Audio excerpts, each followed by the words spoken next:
Bonsoir à tous.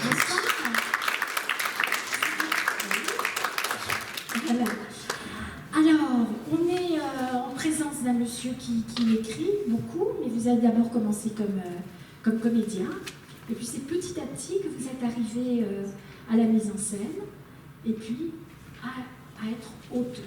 Et quel auteur? Puisque, comme l'a dit précédemment Alain, vous avez quand même collectionné les Molières. C'est une belle collection. Vous savez, je ne les ai pas collectionnés, on les a partagés avec toute l'équipe. Oui, mais quand même, je pense qu'au démarrage, il n'y avait pas eu un beau texte, une belle pièce, on ne s'en serait pas sorti comme ça. Alors vous avez un parcours, franchement, parce que, voilà, bravo. Merci. Bravo. Alors votre parcours, il est quand même de compagnonnage, je trouve, parce que quand on voit un peu comment vous traversez votre vie de théâtre, vous êtes déjà très fidèle à la compagnie Le Grenier de Babouchka, et vous avez vraiment une volonté dans tout le parcours, dans tout ce qu'on peut découvrir de vous, à la fois du partage, de la mise, de rendre accessibles les spectacles, que ce soit de grands classiques, que ce soit des adaptations également pour les enfants, et vraiment aussi cette volonté de tenir, de toucher le jeune public. Alors ça vous vient d'où, cette envie?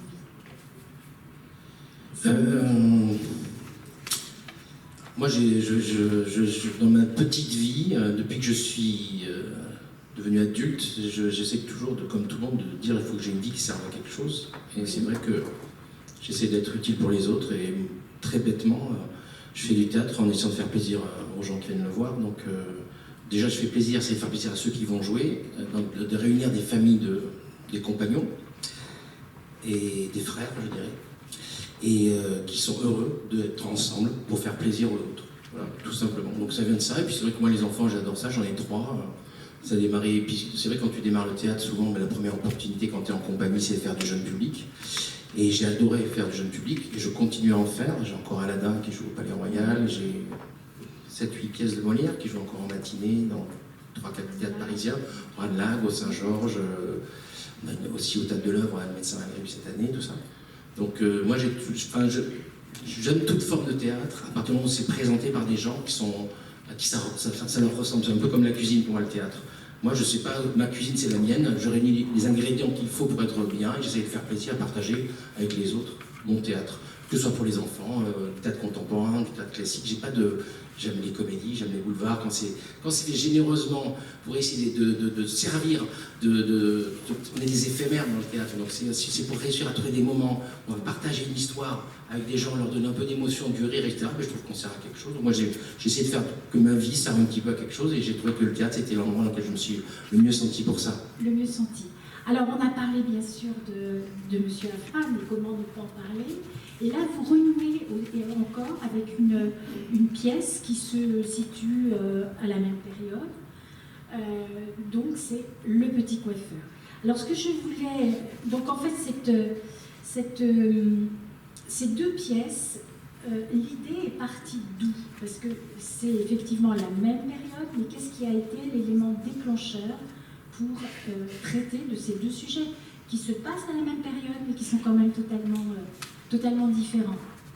Il y a 3 ans dans l'histoire, parce que Hoffmann démarre en 41, 42, et là c'est plutôt en 44-45 ça se passe.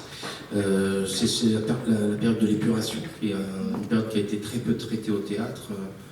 A priori, je crois qu'il n'y a pas de pièces en France qui ont été écrites là-dessus. Et donc c'est vrai que quand j'ai monté La Belle Vie de Jean Anouilh, moi j'adore Jean Anouilh, et à l'époque, c'est il y a 10 ans, j'ai monté une pièce qui s'appelle La Belle Vie, et j'ai à l'époque sympathisé avec Colombe Anouilh, une de ses filles, et qui m'avait dit que toute l'œuvre de son père avait été influencée par l'épuration, où il avait assisté en place publique à des moments de torture de femmes, d'hommes, des tontes en direct, et que ça avait complètement influencé sa vision de l'être humain à travers son théâtre à la fois généreux, humaniste et cruel. Et ça m'avait fasciné. Et moi, c'est vrai qu'Anouilh, il fait partie de mes auteurs fétiches. Et c'est vrai que quand tu entends cette histoire, et en plus que je suis intéressé par cette période, puisque déjà Hoffmann, j'avais été influencé par mes grands-parents à Montauban, qui avaient caché des juifs polonais dans leur cave. Ça m'a sensibilisé encore. Je me suis dit, c'est vrai que c'est un thème qui n'avait jamais été abordé, enfin très peu au niveau théâtre. Et je trouvais intéressant de le faire. Et puis comme je ne voulais pas tout de suite qu'on me dise Jean-Philippe Daguerre a envie d'écrire que des pièces là-dessus, j'ai écrit quand même 3 autres pièces. Une qui s'est jouée entre les deux qui s'appelle La famille Ortiz. Et j'en ai 2 autres qui vont être jouées après, qui n'ont aucun rapport avec cette période-là. Donc voilà, ça me tenait à cœur d'aller un petit peu fouiller cette période-là et cette humanité, puis ce désordre un petit peu qu'il y a eu après. Ah oui, avec toutes les parce que je pense vraiment que notre problématique en France, dans les villages et dans les villes, moi je suis un vrai provincial, elle est née de quelque chose qui n'a pas été... ça peut paraître très lointain, mais ça ne l'est pas du tout. Je pense qu'il y a énormément de choses qui ne sont pas soldées avec cette période. Énormément. Moi, enfant, on m'interdisait de jouer avec certains enfants parce qu'ils étaient les petits-enfants de certains enfants qui avaient collaboré ou qui auraient fait des choses avec l'occupant. Certains auraient fait fortune, et il y avait toujours ce petit mal français à toujours être un peu gna gna gna. Il y a un truc qui n'est pas réglé avec cette période.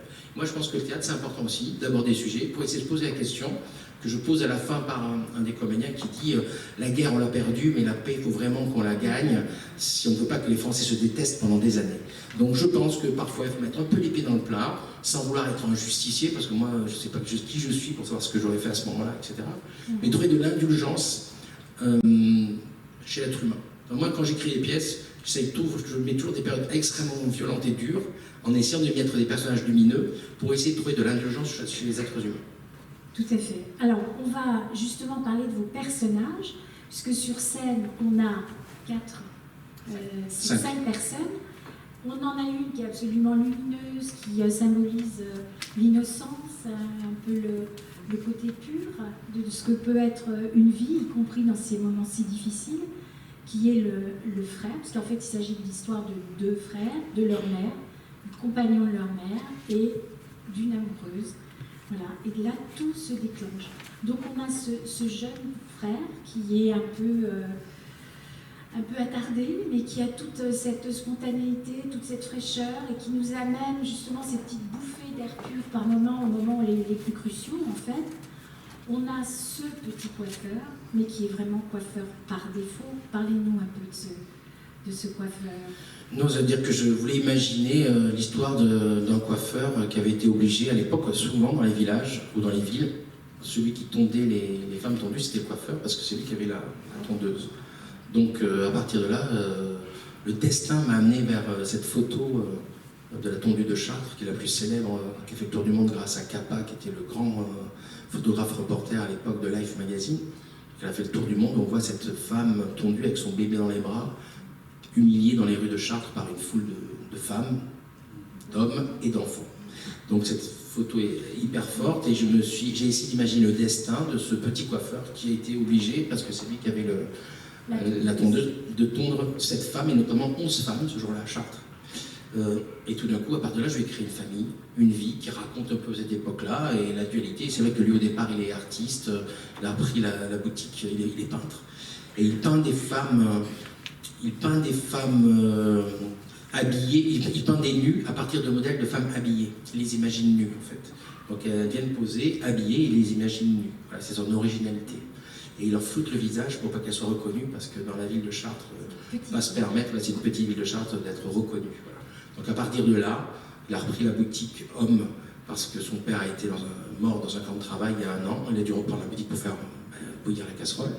Et sa mère tient la petite femme. Et sa mère, c'est son sponsor. Elle le motive, elle lui trouve des modèles, elle se charge elle récupère des clientes pour leur donner envie d'être peintes par son fils. Et c'est quand même une personnalité exceptionnelle, cette femme. J'essaie de rendre hommage... je trouve qu'on rend pas assez hommage aux femmes en général. Alors je veux faire mon féministe, moi je suis d'origine basque, je suis né de 3 garçons, avec une éducation, les hommes sont au centre de tout, etc. Et c'est vrai que je pense que c'est un devoir aujourd'hui, encore plus qu'avant, de rendre hommage aux femmes, et surtout les femmes dans l'histoire, on ne parle jamais, enfin moi enfant, j'entends toujours parler des héros, quoi. Et les héroïnes, il n'y en a pas beaucoup, enfin je suis désolé, et puis pendant la guerre, il y en a eu un paquet. Et souvent on entend Jean Moulin, mais il n'y a pas beaucoup de noms de femmes. Donc j'ai imaginé, je l'ai inventé ce personnage-là, mais cette femme a évidemment existé, des femmes qui n'étaient pas forcément destinées à ça, mais qui avec leur bon sens, leur générosité, leur amour pour l'autre, leur espèce de compassion pour l'être humain, elles ont changé le monde, elles aussi. Leur petit monde, leur boutique, mais aussi le monde en général. Et donc là, on a en fait 2 perceptions de ce pouvait être la résistance et l'après-guerre. Parce qu'on a cette femme qui est quand même dans l'empathie, dans la volonté de comprendre, et qui n'est pas du tout aveuglée par ce qu'est vraiment la nature humaine. Elle sait ce que valent les gens.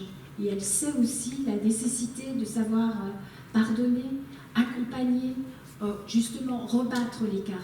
Et à l'inverse, son compagnon, qui lui est un pur, un dur, un vrai, qui, par exemple, par rapport au sort de ces femmes qui ont été tondues, ont vraiment une vérité tranchée, nette. Elle ne l'a pas volée, elle a couché avec un moche.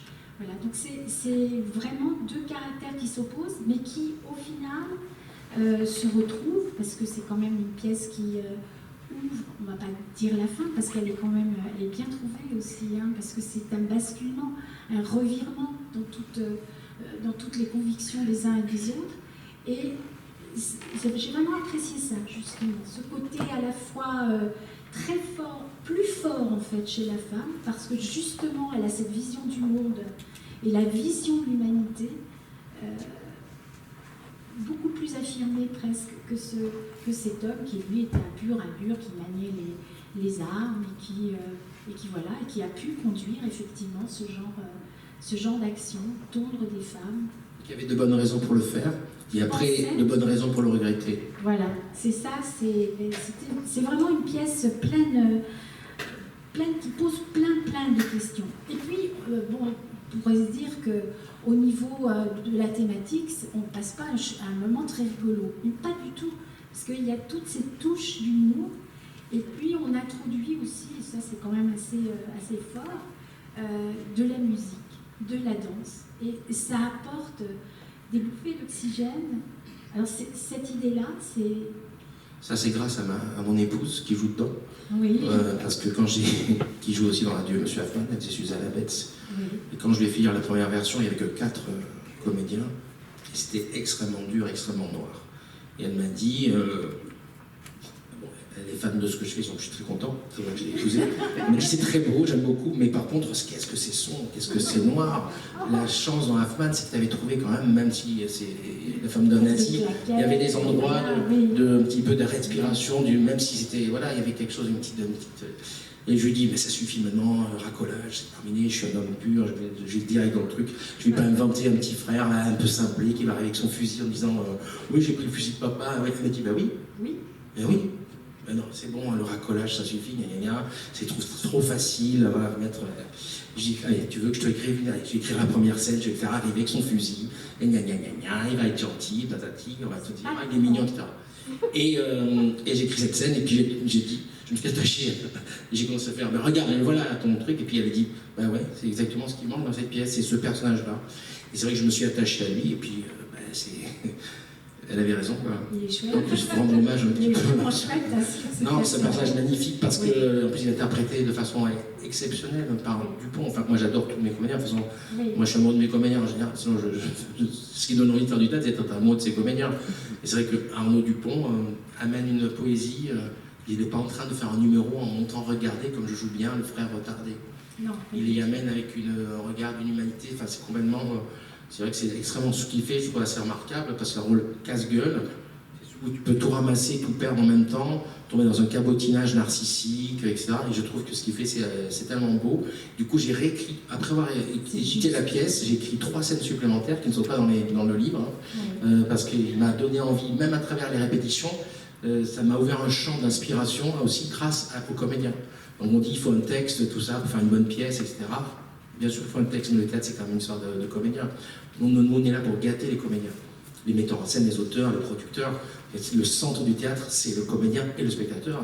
Cette relation érotique qu'il y a au théâtre, elle est entre le comédien et le spectateur. Nous, on est les serviteurs des acteurs, des comédiens. Donc on doit être obsédé par ça, par eux, en fait. Comment on va les aimer? Moi, j'ai vu Arnaud, on a répété, dedans, j'ai inventé 3 scènes quand il coiffe. Une scène où il coiffe, elle n'existait pas, cette scène où il coiffe. Voilà, c'est une scène drôle qui n'existait pas parce que Arnaud me l'a inspiré aussi, parce qu'en le voyant comme ça. Alors là, on a parlé de 4 personnages, mais on a un 5e, c'est cette institutrice dont tombe follement amoureux Jean, le petit coiffeur. Et là, c'est vraiment... Pierre, c'est Jean, c'est le frère, et qui est vraiment un personnage attachant, et qui interroge beaucoup aussi, et qui a quand même une destinée tragique, et jusqu'au bout tragique, mais qui est sauvée par... Elle est... Ouais, c'est dur d'expliquer le parcours, mais elle a fait les mauvais choix. Oui. Et toujours par amour. Voilà. Il est des temps où l'amour n'est pas allumé. Voilà. Oui, voilà, enfin, c'est compliqué à expliquer parce que c'est un personnage complexe, mais c'est vrai qu'elle n'est pas là. Elle n'est pas là. Enfin, c'est quelqu'un qui a fait les mauvais choix. Ouais. Et qui vaut largement autant qu'une autre, mais elle n'a pas fait les bons choix. Et du coup, il y a cette indulgence incroyable, cette résistante, qui est tout d'un coup, voit au-delà de ce qui a été fait. Elle essaye d'imaginer la personne au fond d'elle, et elle dit la phrase la plus importante de la pièce, quand elle explique comment elle la défend, elle dit à Léon, elle dit cette fille est une fille bien, je le sais, parce que je le sens. Et elle dit j'ai fait toute ma vie que des choses que je sens. Donc moi, cette pièce, moi, je pense que dans la vie, on ne peut pas toujours tout expliquer. On doit sentir, être à l'affût de la sensation des autres. Et donc, elle le dit plusieurs fois. Moi, je ne sais pas si j'ai pas de preuves, mais je le sens. J'ai le convainc là-dessus, en fait. On parle des décors aussi, ils sont magnifiques. Juliette Azopardi, qui est oui. une scénographe extraordinaire, parce qu'avec pas beaucoup d'argent, j'ai fait un théâtre qui n'est pas très spectaculaire au niveau dans mes spectacles. Je mets jamais un décor pour faire un décor, hein, c'est comme ça. J'ai commencé avec un théâtre de misère avec la compagnie Grenier Babouchka, on n'avait pas de sous, donc on n'était pas de décor, mais je mettais plein de comédiens qui se battaient avec Molière, avec tout le monde, avec Corneille et Rostand. Et en fait, j'en ai fait un peu un style, hein, de ne pas avoir de moyens. J'ai trouvé ça génial de faire imaginer les décors aux spectateurs. Et donc c'est vrai qu'il est très présent dans Le Petit Coiffeur, c'est presque le décor le plus élaboré que j'ai eu, mais elle a fait comme un livre d'images qui se déplie comme ça très simplement, sur des feuilles, on ouvre l'image, on réouvre, voilà. C'est simple, je trouve ça très beau, c'est poétique, ça rentre complètement dans la vision que j'avais de la pièce. Et c'est vrai que Juliette, elle a l'art d'être toujours au bon endroit. Dans chaque spectacle que je fais, j'en suis en troisième avec elle, à chaque fois je me dis, c'est exactement, elle arrive toujours à faire quelque chose qui me fait grandir le spectacle. Vous l'aurez compris, c'est une pièce qu'on a adorée. Alors je voulais vous dire, cher monsieur, puisque vous avez déclaré à un moment donné que pour vous, le bonheur, c'était d'accompagner les comédiens, d'accompagner tous ceux qui vous entourent, d'accompagner les spectateurs, leur donner de l'amour. Cher monsieur, vous faites carton plein. Merci beaucoup. Merci beaucoup. Merci.